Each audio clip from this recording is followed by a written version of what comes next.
and welcome to What's My Tagline? I'm your host, Carol Flagg. Thanks for tuning in.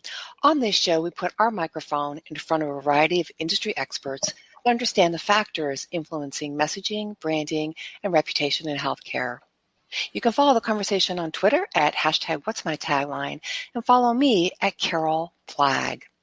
My guest today is my friend Jennifer Rouse, the Vice President of ClearData.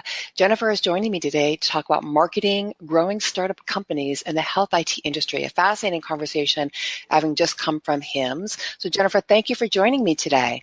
Thank you, Carol. I appreciate you having me on your show. Yeah. So my first question of all my guests is if you had to describe yourself as a tagline, what would it be? Interesting question. I would probably say my tagline would be failure is always an option. And I'm a huge sports nut. I like that. I played volleyball in college. I'm always using sports quotes in my team meetings. Half my team has no clue what I'm talking about, but they're kind of getting used to me. But one of my favorite athletes is Michael Jordan, and he once said, I can accept failure, but I can't accept not trying. So I've sort of really honed in on that, and I tell my kids that, I tell my team that if you're not failing, then you're really not trying. And I can accept that failure, but I can't accept not pushing the envelope, not trying. So I think that's pretty much my tagline for my life as well as my work.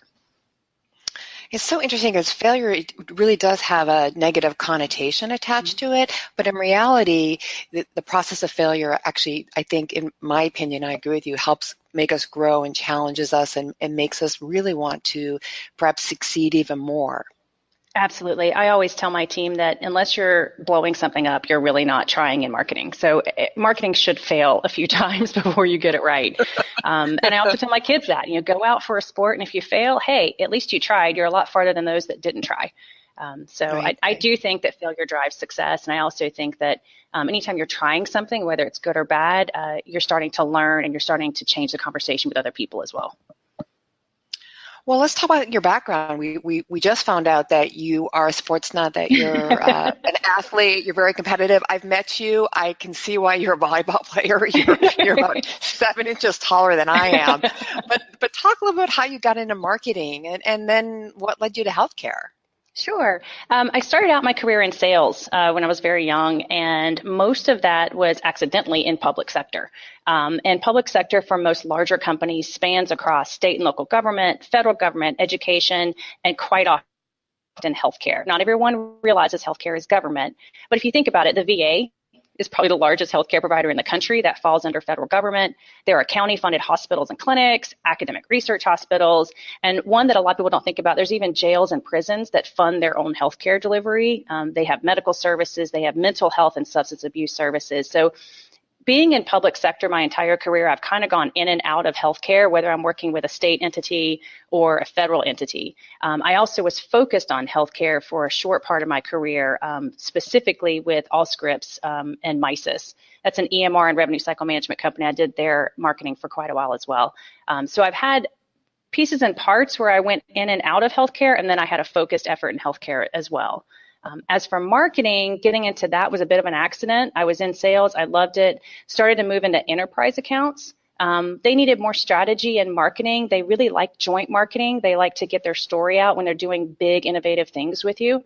And so I really enjoyed building out these marketing programs with them when I was selling them in the account. That also got me back to my roots, which is English. I was an English major at North Carolina State University. So being able to write and create was something I really wanted to push a little bit more. So going from sales to enterprise accounts to strategy, and it kind of morphed into marketing. And I've been in marketing for the past 15, 16 years now. I've been in the sales and marketing arena for many years myself. Prior to starting Answers Media Network, I was in the newspaper business. And you don't run across a lot of people who actually go from sales to marketing. Mm-hmm. I've run into people who have gone marketing to sales, but not a lot of people that have gone a successful salesperson into marketing. It's a tough transition, actually, and part of the reason it's a tough transition is just the compensation model. In sales, you've got a compensation model that you get used to. You sell, you get a great big check. Marketing is a little bit lower on the pay scale typically. So going from having that big sales paycheck to having to come down, get the marketing experience to come back up, That's a very conscious decision, and you have to be really aware of what you're giving up to do it. But I loved it. I loved being able to create these programs with my customers. So I felt it was worth it, and it has paid off because now I'm in a great position with a great startup, having a really fun time. Yeah, and we're going to talk about ClearData, which is a wonderful company here in a little bit. Before we do that, tell us a little bit more about your experience in working with really some huge companies, multi-billion-dollar corporations that at one point were startups, but certainly aren't startups any longer, right?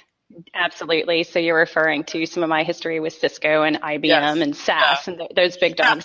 Those little companies, right? Those little small companies, they don't do much. No, they are absolutely huge companies. I was very lucky when I went to Cisco. I was able to get a bit of a startup mentality. We were creating a new business within the larger business. So I had a bit of a startup experience, but I had the air cover of the larger company. When I went to IBM, it was all larger companies. So it was a very slow process. There's a lot in place that you have to go through to get things completed. When you're in a startup, though, it's very different. There's no process. So it's very fast. It's very ambiguous. Running things in a big multi-billion-dollar process-oriented company versus a very small, fast-paced, everything's changing startup are complete opposite ends of the spectrum. You know, and as I alluded to earlier, we're just coming off of HIMSS 2018, where obviously there are some very, very, very large companies at HIMSS in the healthcare and health IT space, but the vast majority of vendors are actually considered startup companies. Mm-hmm. There are, and you have to be pretty creative when you're a startup at HIMSS because you don't have the money that a lot of the larger companies have. So what we decided to do at HIMSS this year was really get a little more creative about how we told our story and let our customers tell it for us. So instead of a standard booth, we had a booth set up with our customer pictures, almost like an art gallery, and we had quotes and videos backing that up. So it was really them talking about what they do and how they innovate in healthcare, as opposed to us trying to compete with some of the larger companies showcasing our technology. Yeah. And so talking about this move from like these very large enterprise brand name companies to the startup world, which is, again, at Health IT, is the vast majority of the vendors out there.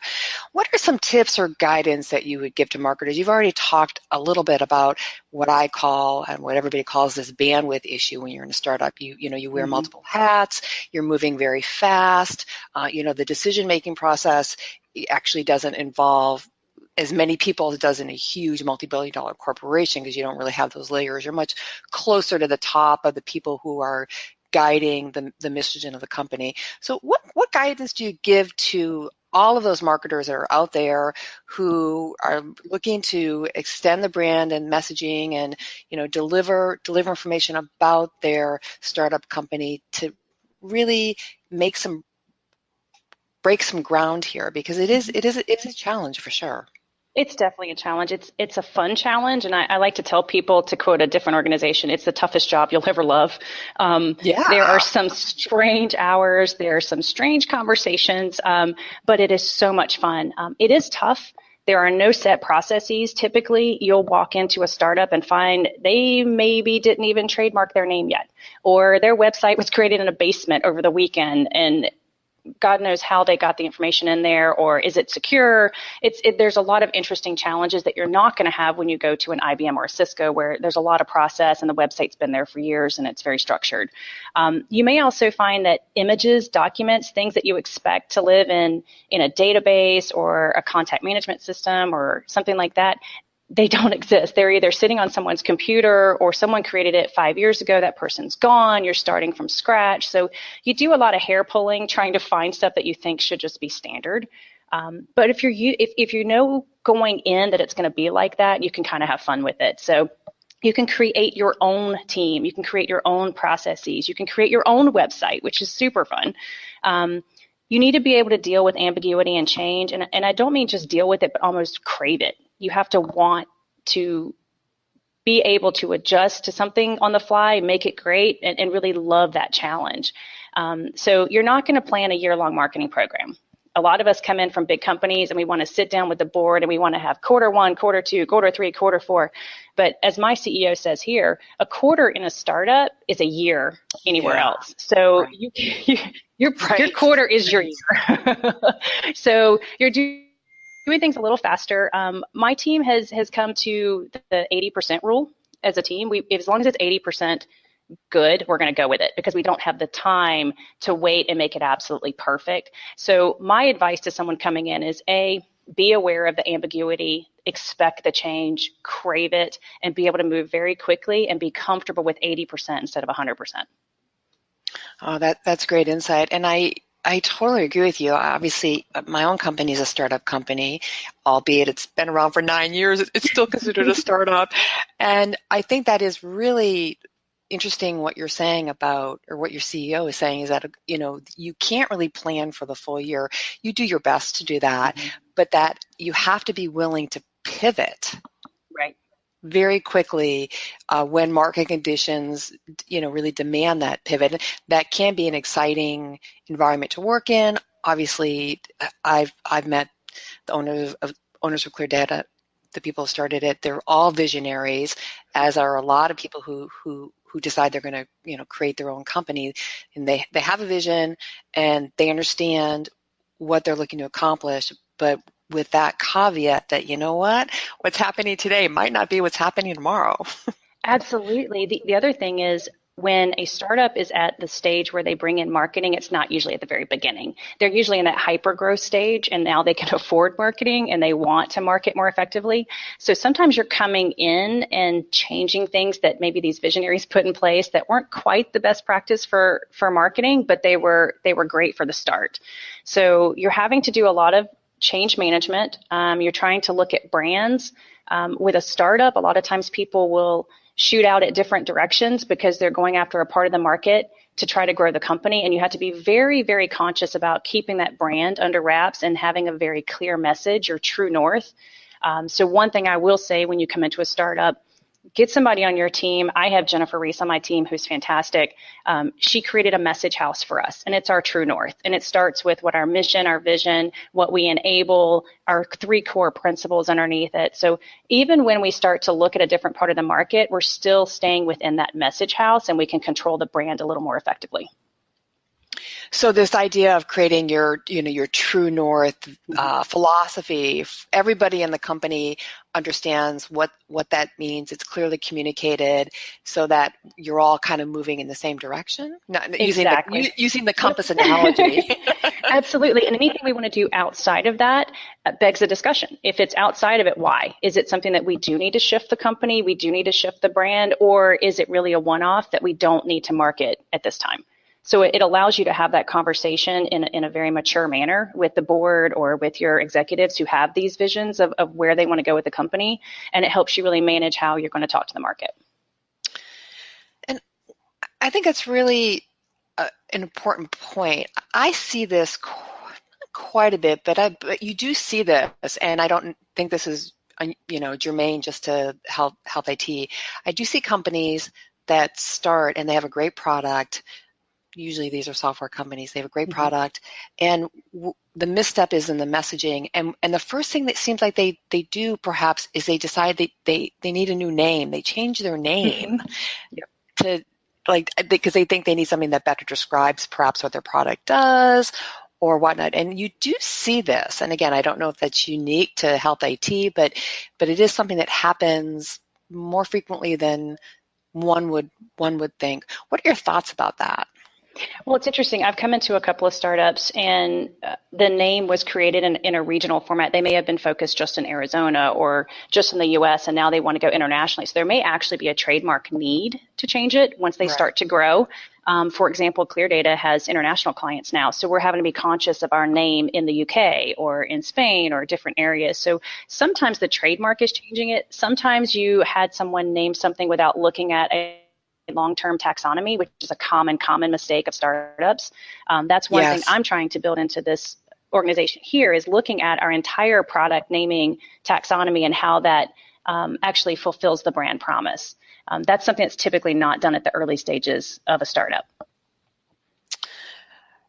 taxonomy, that is a great point. And I have lived through that myself personally with Answers Media Network. And so that one seems to resonate pretty near and dear to my heart, because we made some mistakes in that arena. Pretty much everybody does. Everyone has a great idea for a name and it works now.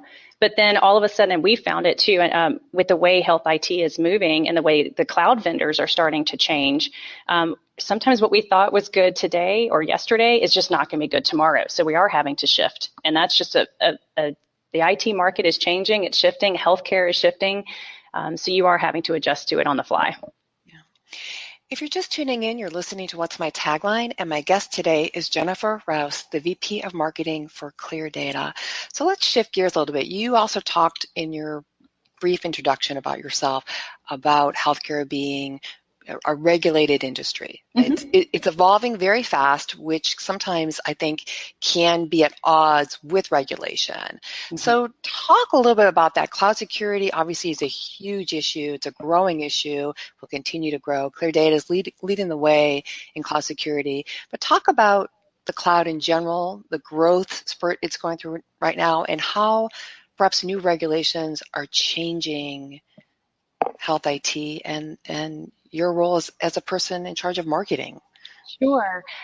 In my role right now, I'm really focused on educating the market. The cloud is sort of a tough technology for people to get their arms around sometimes. And so I'm trying to let them know that, cloud does not have to be insecure. In most cases, it's more secure, quite frankly. So getting them to understand that data doesn't actually live up in the clouds. It is in a server somewhere. It is locked down. Okay, you just ruined my whole idea of what I thought the cloud was. It's not sitting in the clouds. There. It really isn't. It's just more accessible and scalable, so that what you're doing is you're getting to the point where you can get the data when you need it, and you can shut it down when you don't need it. You can also share the data when you want to and not share it when you don't want to. So it makes things a little bit easier for information exchange, which is so powerful in healthcare. My father has Parkinson's, and he suffers immensely from not just the disease, but also the drug treatments, the side effects. So we are working with a company right now that's creating gene-specific drugs, and they're pulling data from all around the world, and they're being able to make decisions very quickly to create these drug treatments that then could take away probably a third of his side effects immediately, which would be so powerful. Yeah. And we have another customer, Roche, that is building, or actually just launched their tumor board solution. So it's called Navify Tumor Board.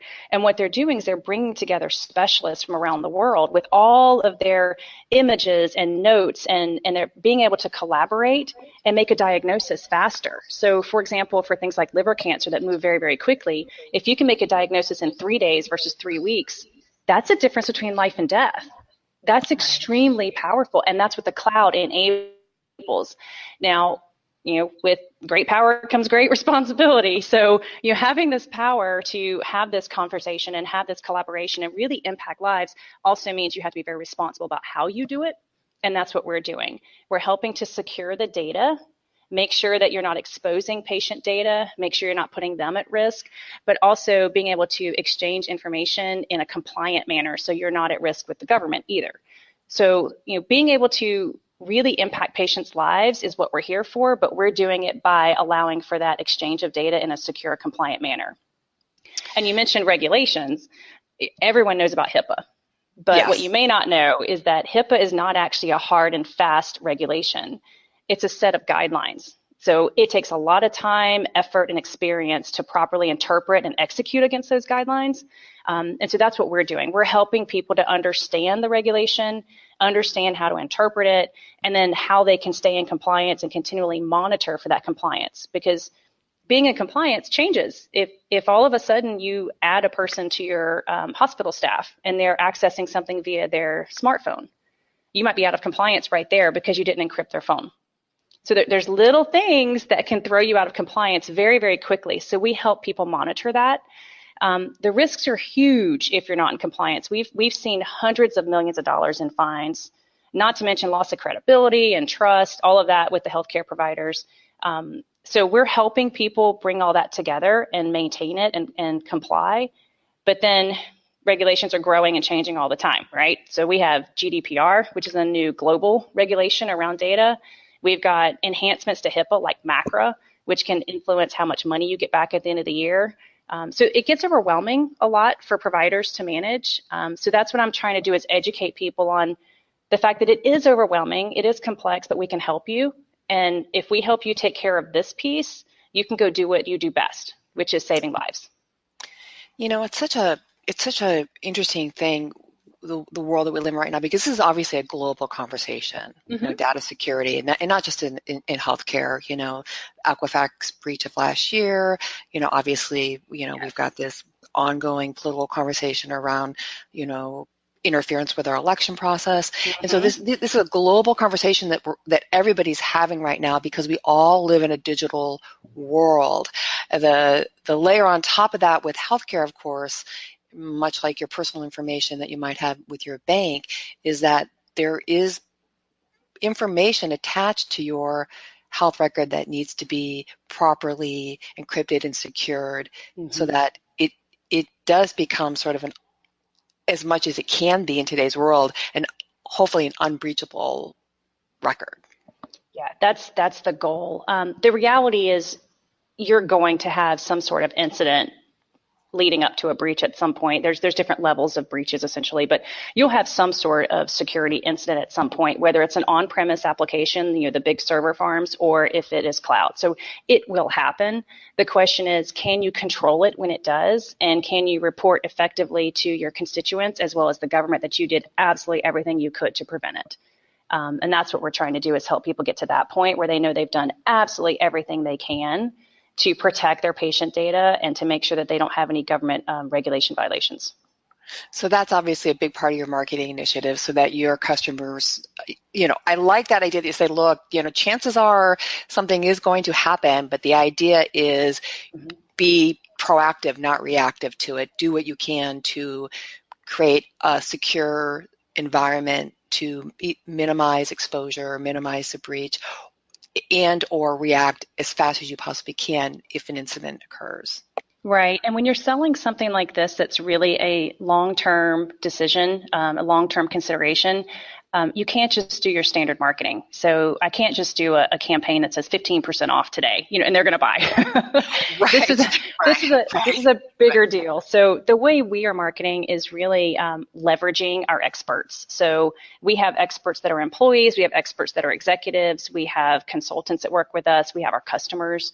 So what we try to do is put our customers, our employees, our executives out there as much as possible, whether their pictures are on the website, their stories are on the website. HIMSS had nothing but our customers. Our executives are featured in a lot of podcasts, a lot of media. You have one, actually, Matt Ferrari, CTO Talk. So he is an expert in cloud and hosting. And so we have some amazing people who can tell a very, very good story based upon experience and expertise in their market. And by leveraging that as opposed to standard campaigns, we've been much more successful. Yeah, you know, putting a price on thought leadership is always difficult, but for a startup company, to me, that is the most incredibly valuable thing that a startup can do. Absolutely create a thought leader program, and some people are great thought leaders, but perhaps they're not comfortable being in the public spotlight. But you can still make them stars too, right? Absolutely. And we have quite a few of those. Typically on a more technical side, they're not comfortable presenting, they're not comfortable writing. So what we do is we sit down with them and we interview them internally, and then we'll help them write blogs, or we'll help post things in or content syndication in some media, traditional media. They don't necessarily have to have a speaking engagement, but we do want to get their voice out there, and we can help them with that. But that is typically more on the technical side.